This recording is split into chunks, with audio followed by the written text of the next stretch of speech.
Assalamualaikum. Waalaikumsalam warahmatullahi. Ya, ya. Apa kabarnya? Alhamdulillah baik. Alhamdulillah. Kalau boleh tahu, saudari namanya siapa? Perkenalkan, nama saya Atika Fadia. Bisa dipanggil Atika. Kamu boleh manggil Atika. Baik, Atika. Saya mau perkenalkan diri saya juga.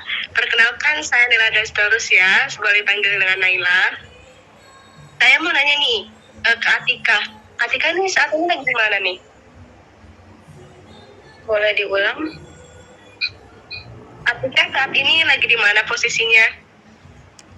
Posisi tempat tinggal atau posisi bagaimana?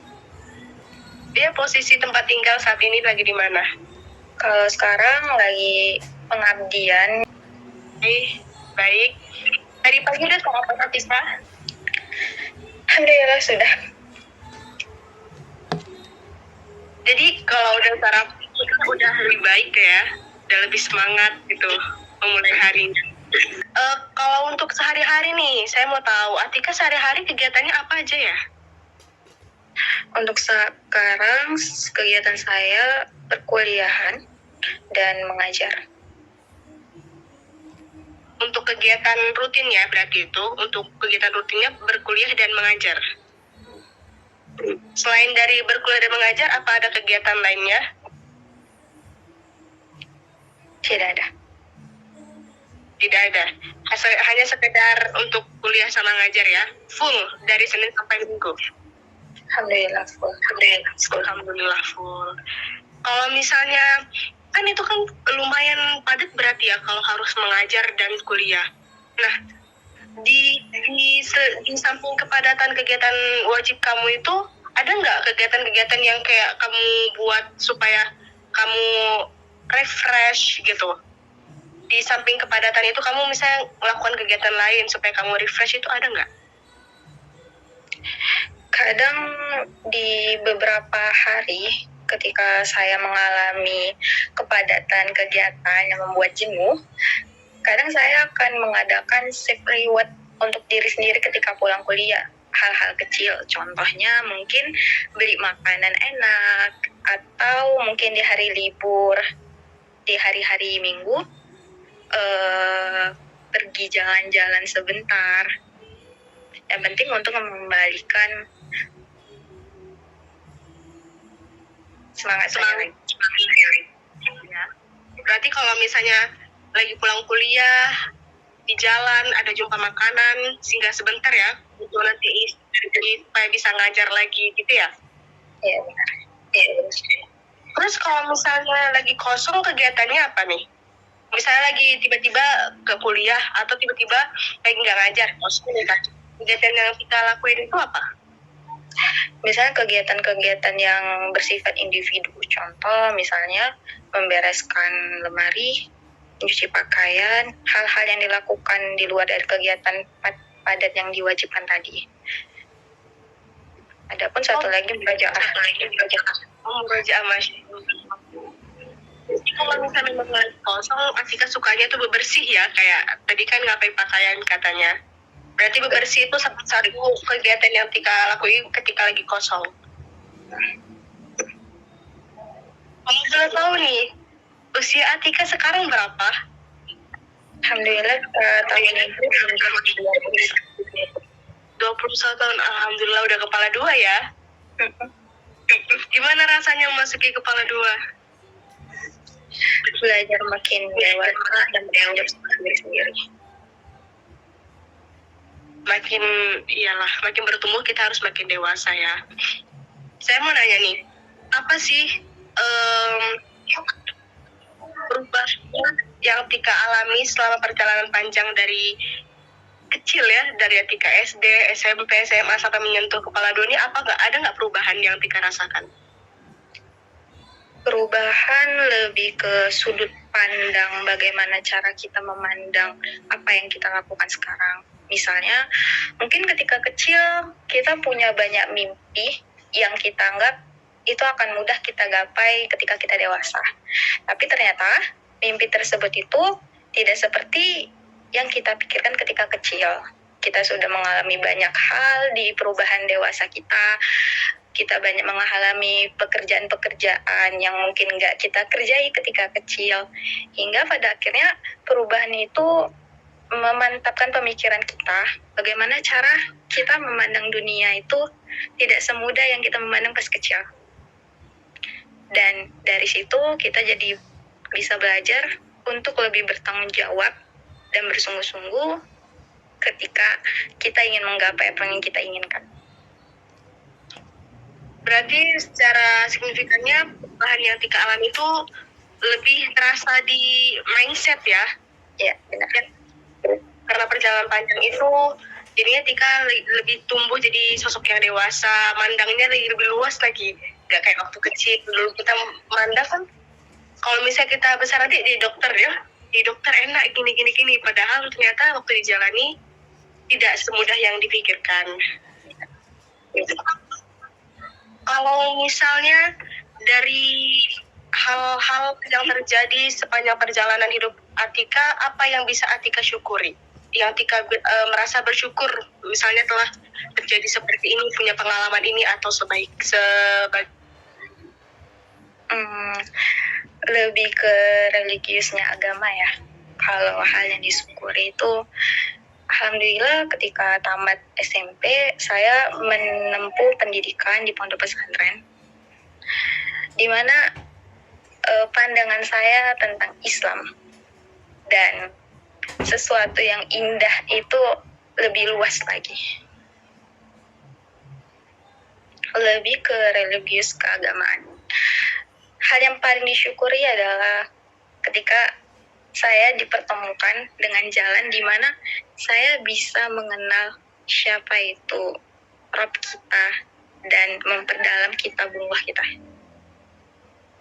Masya Allah sekali ya, berarti pengalamannya memang benar-benar berada pada jalan yang lurus ya, di agama ya. Pengalaman hal yang paling disyukuri itu. Alhamdulillah. Kan tadi kan kita ngobrol-ngobrol tentang kegiatan Atika, katanya Atika itu kuliah sambil kerja ya. Boleh tahu Atika kuliah di mana? Alhamdulillah sekarang kuliah di Lipia Medan, jurusan bahasa Arab. Satu lagi saya ngambil perkuliahan tafsir di Tanjung Merauke. Oh, Atika 2 tempat ya sekaligus untuk kuliahnya. Kira-kira mengatur waktu untuk kuliah di 2 tempat itu sulit nggak sih? Awalnya mungkin cukup sulit. Cuman memang kita harus mengkondisikan dulu sama kegiatan wajib kita, sama kegiatan sampingan kita. Jadi sebelum itu memang udah berpikir matang dulu bagaimana nanti waktunya ke depan.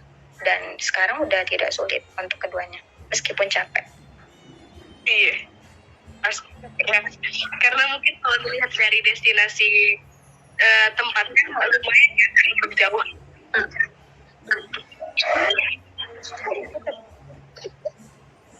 Maaf, boleh diulangi? Untuk sekarang semester berapa kuliahnya?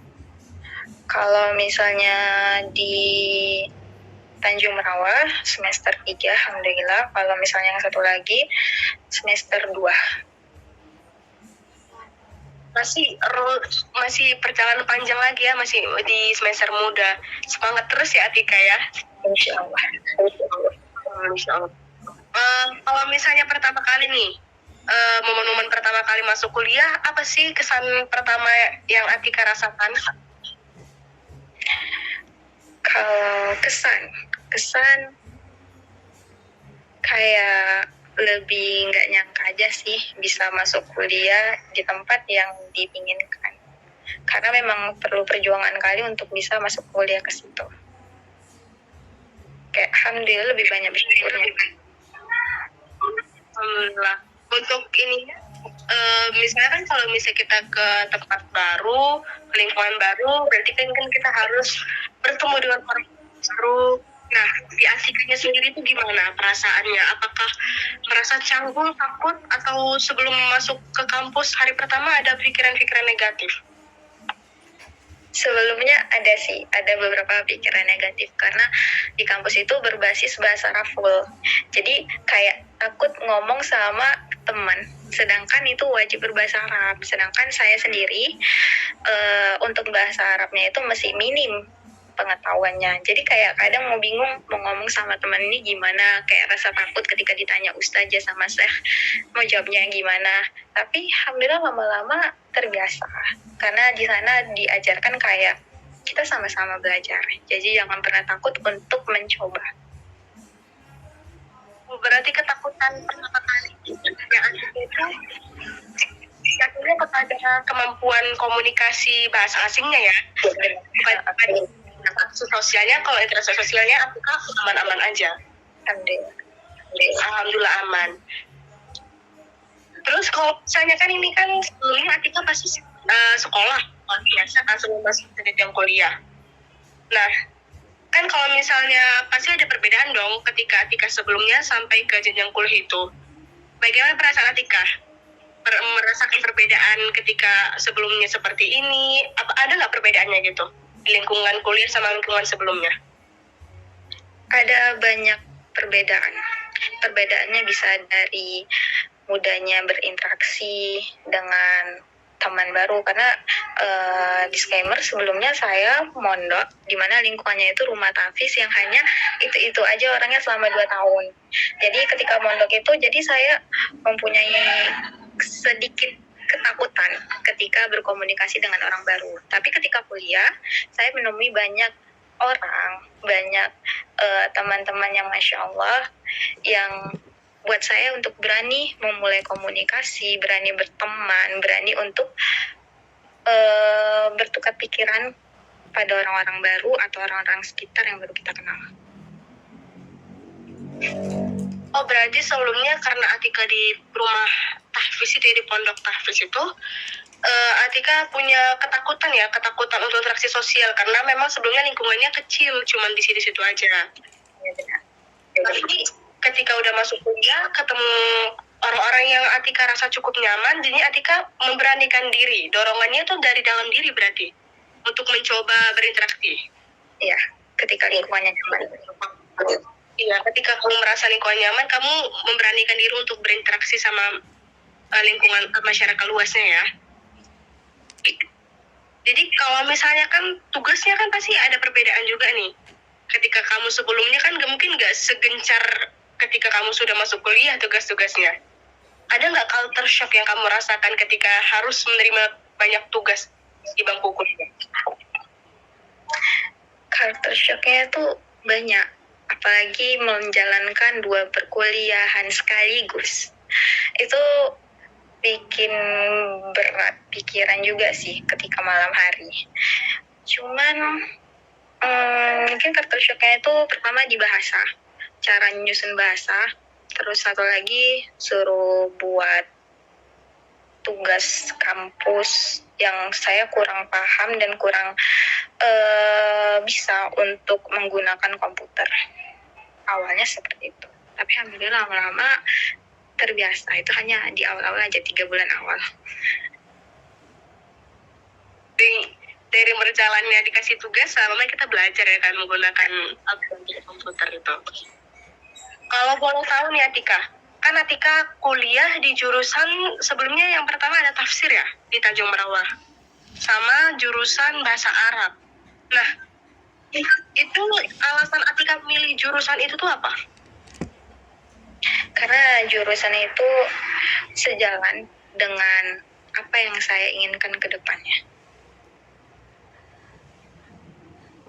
Sejalan dengan apa yang Atika inginkan ke depannya, kedua jurusan itu. Alasan lain selain itu? Pertama, saya ingin memperdalam Al-Quran.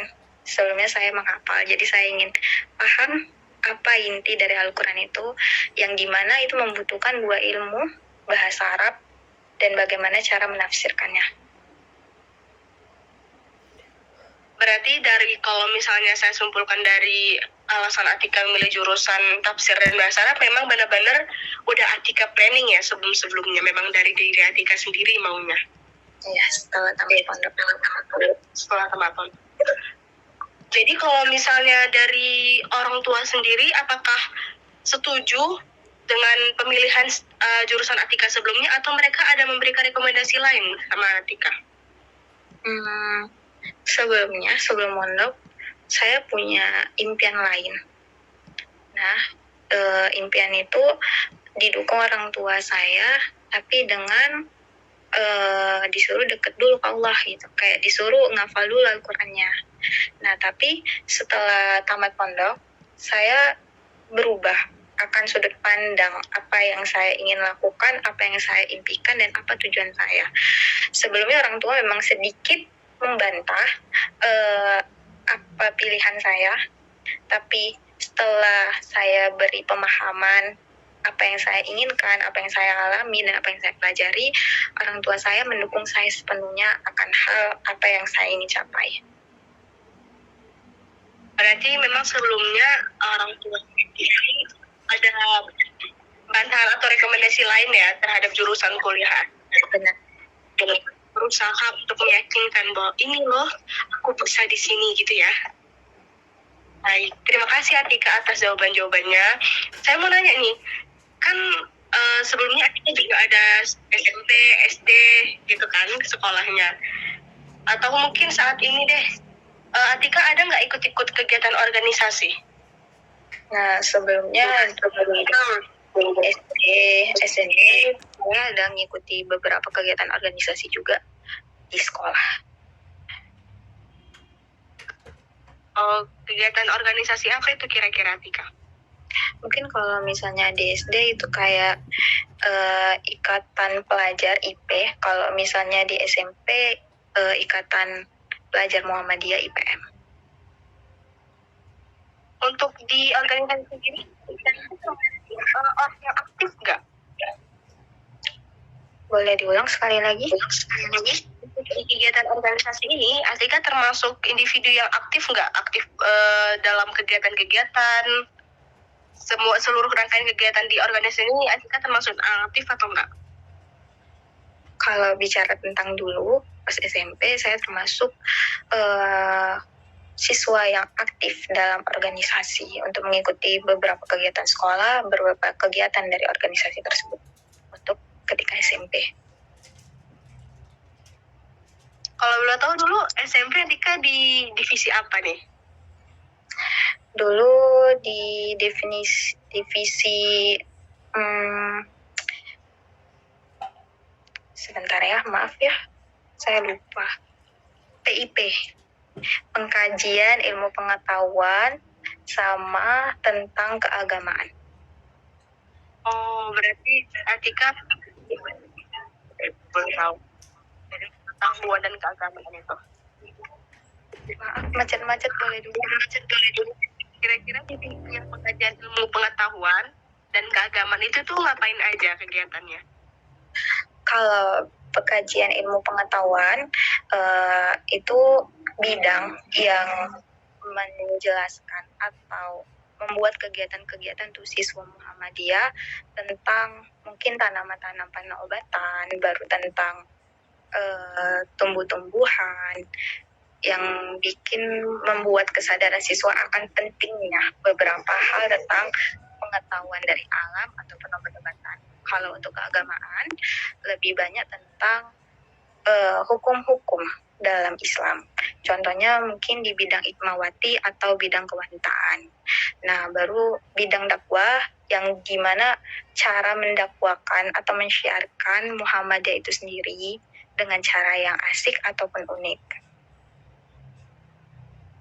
Berarti Atika ini memang termasuk orang yang di dalam organisasi juga aktif ya. Kan ada orang yang ikut organisasi tapi dia mungkin cenderung pendiam, pemalu untuk bergerak. Berarti Atika ini mungkin kalau saya lihat dari penjelasan yang sangat lugas, cukup aktif dalam melakukan kegiatan organisasinya. Alhamdulillah. Dulu ya. Atika, tadi kan katanya kalau misalnya lagi padat nih, untuk nge-recharge energi, Atika suka beli makanan.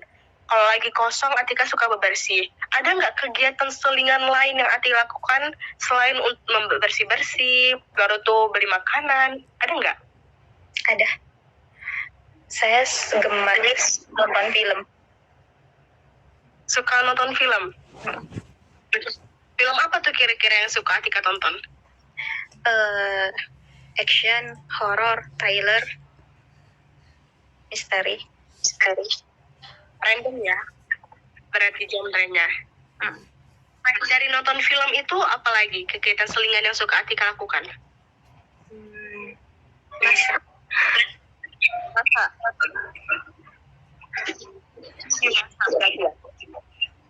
Iya, kadang kayak udah stres banget buka TikTok, cara masak bikin ini, bikin cake atau bikin makanan lain itu kayak seneng aja ngelakuinnya di dapur, kayak lupa jadinya tadi itu habis ngapain, tadi itu habis bosen banget gitu. Begitu.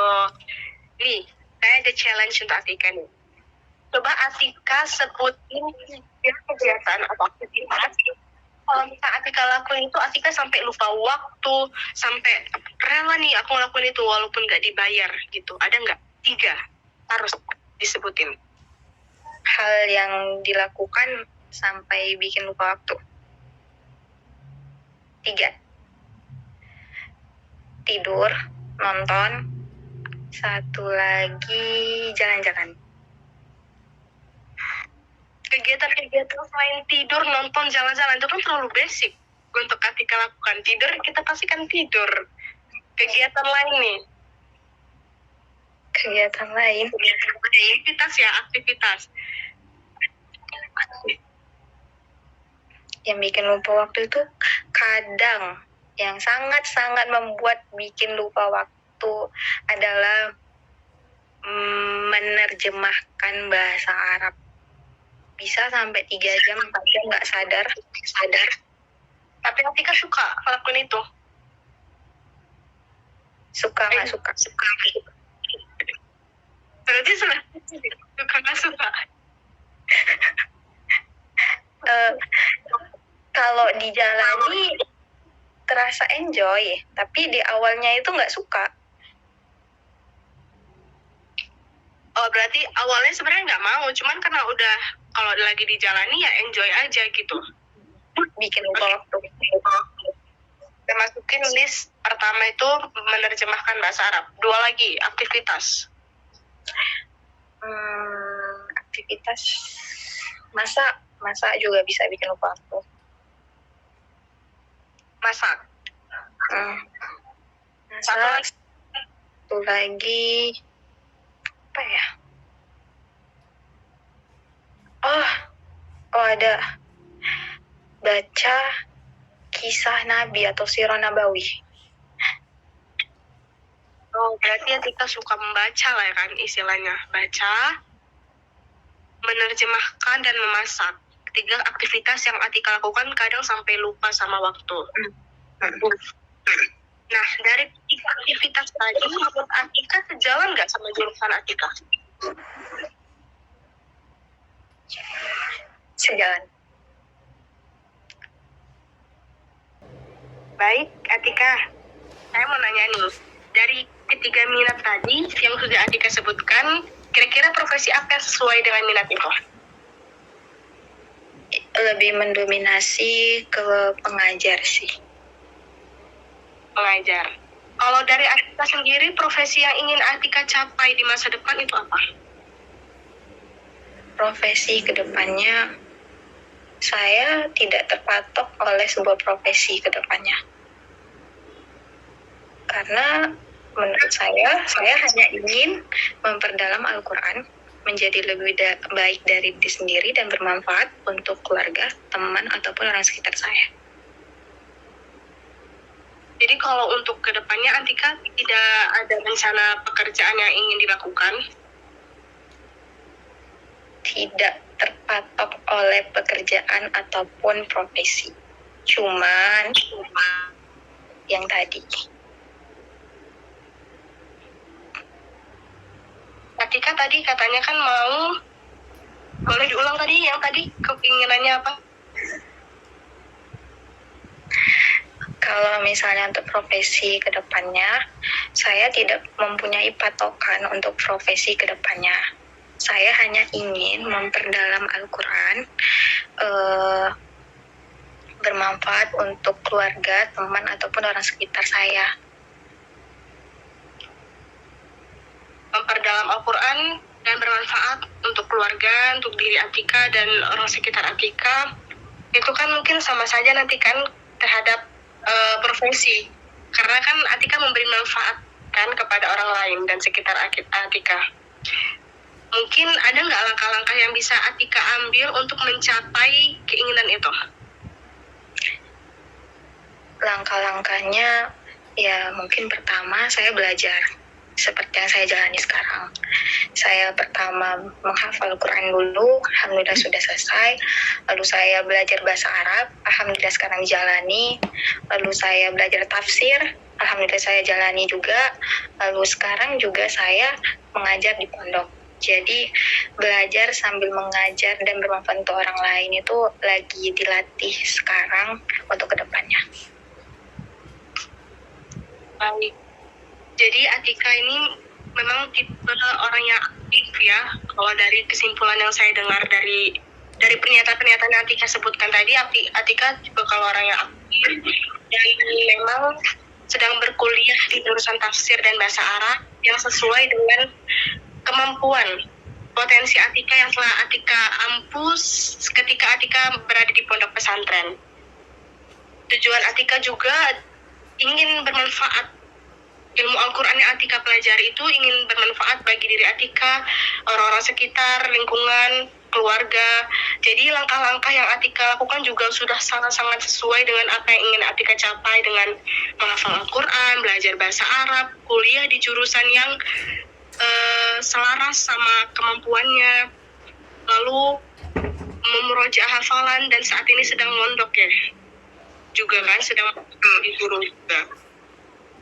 Alhamdulillah atas jawaban yang telah diberikan. Semangat terus dalam mencapai impiannya. Assalamualaikum warahmatullahi wabarakatuh. Waalaikumsalam.